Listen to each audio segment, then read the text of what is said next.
An Introduction to Regime Theory by S.D. Wickett.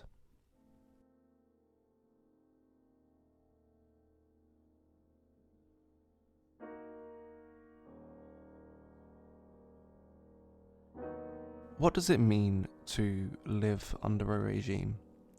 The Czech freedom fighter and statesman Václav Havel described superlatively the everyday symbolism of one's subjugation. In Havel's parable, a shopkeeper places a sign in his window that reads, "Workers of the world, unite." In our time, simultaneously more sophisticated and barbaric, the sign is in every window. It is on every television set, in every cinema, every bar, cafe, and stadium. Aggressively, we are told to love, and coldly we are commanded to accept. Yet, it's a shallow acceptance and a patronizing love, rooted not in virtue, truth, or beauty, but in one's victimhood and symbolic value.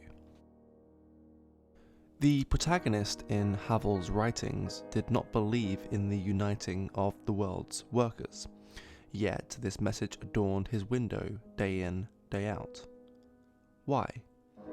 The shopkeeper had a choice: obedience or ostracization.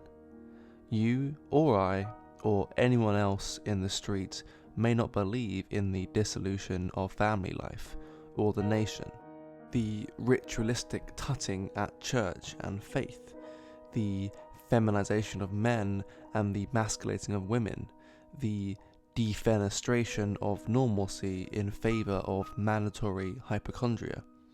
Yet our choice is that of the fabled shopkeeper.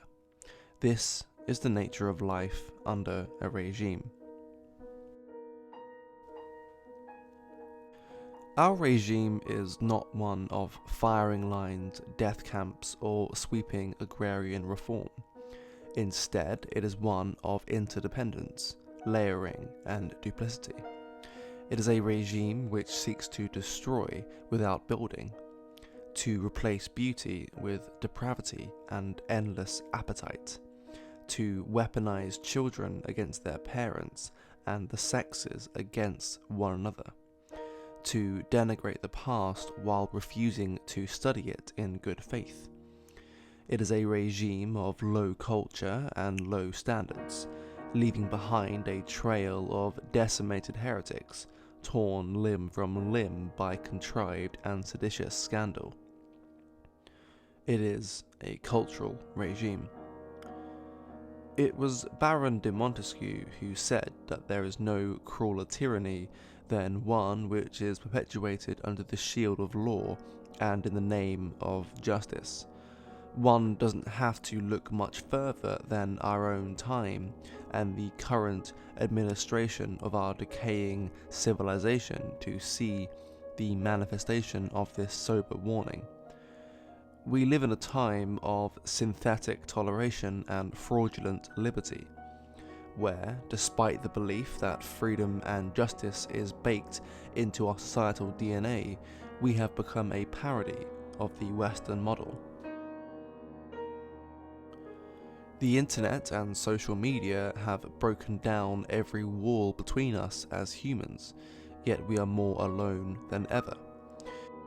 The institutions and traditions which dragged sense out of confusion and direction out of chaos have become weakened and conquered to the point of an insipid, stuttering crawl from one day to the next.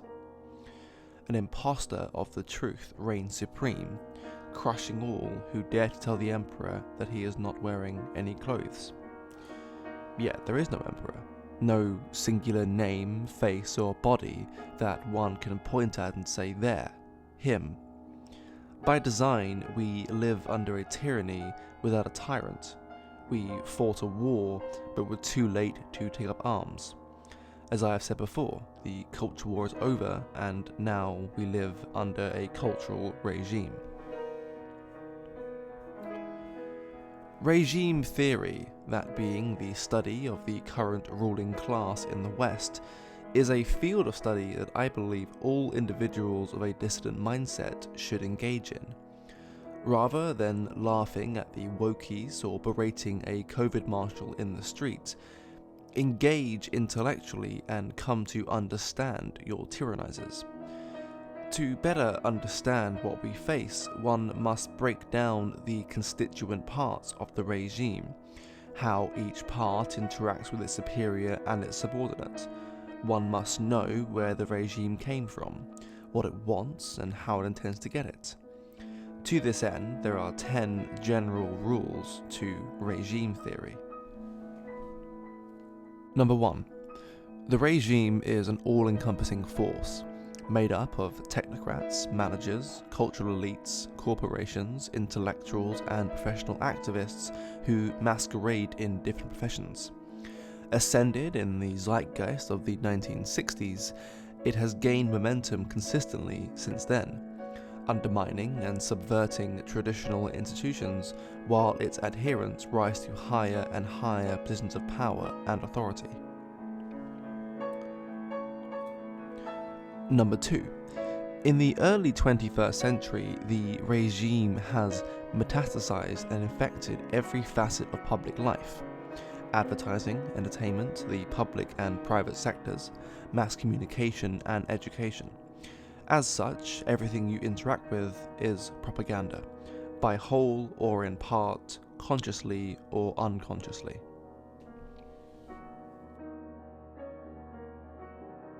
Number 3. The regime is made up of 3 elements, operating in a chain of being. At the top is the architect class, who are responsible for designing and funding the ends of the regime. In the middle is the minion class, who act as the mouthpiece of the regime, who consolidate the rhetoric within mass culture and silence critics through weaponized scandal. At the bottom is the demolition class, who use violence and destabilization to create a climate of fear in which the regime can consolidate power by offering a peaceful solution. The demolition class have no idea that they are part of the regime. They ostensibly, and sometimes authentically, rebel against the regime, while ultimately serving its interests.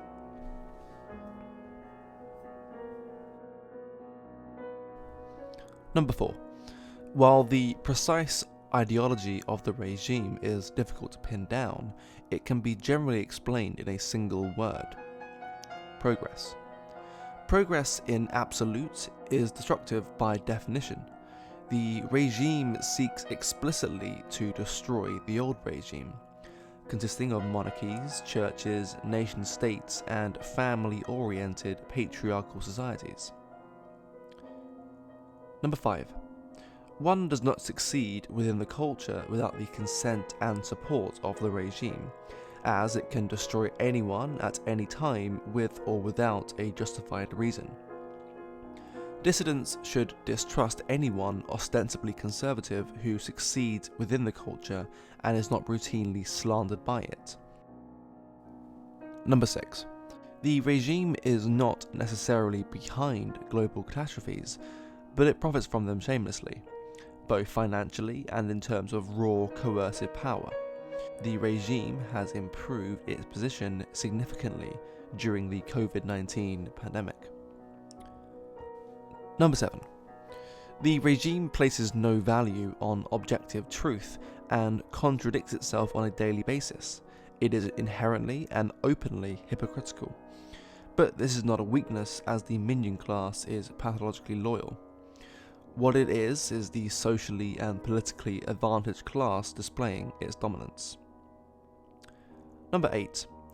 Any threat to the regime must be tarnished, and its supporters must be painted as a cause for moral panic and a threat to the false safety and prosperity provided by the regime. Number 9. The regime has a monopoly on protests. Only platforms approved by the regime, for example, Black Lives Matter, Women's March, and Extinction Rebellion, can avoid the condemnation of the minion class. Protest movements that actively counter the regime narratives will be attacked without mercy. And number 10, the regime is inherently evil. it will destroy you, your children, and your nation without a second thought. Arm yourself with this knowledge and add to it with your own. Observe those who tell you they are here to help. Observe them very closely. You, as a dissident, are not under any obligation to play nice with those who have destroyed your country, poisoned your children's minds, medicated you when you are not sick, and stolen your sense of normalcy without a flicker of remorse. You might think it to be hyperbolic and maybe even hysterical, but if you want your old life back, then you have a moral duty to rebel. I wish it were not so, but we have regrettably entered the stage where it is us or them, freedom or control, humanity or oblivion. Please, for the love of God, pick humanity.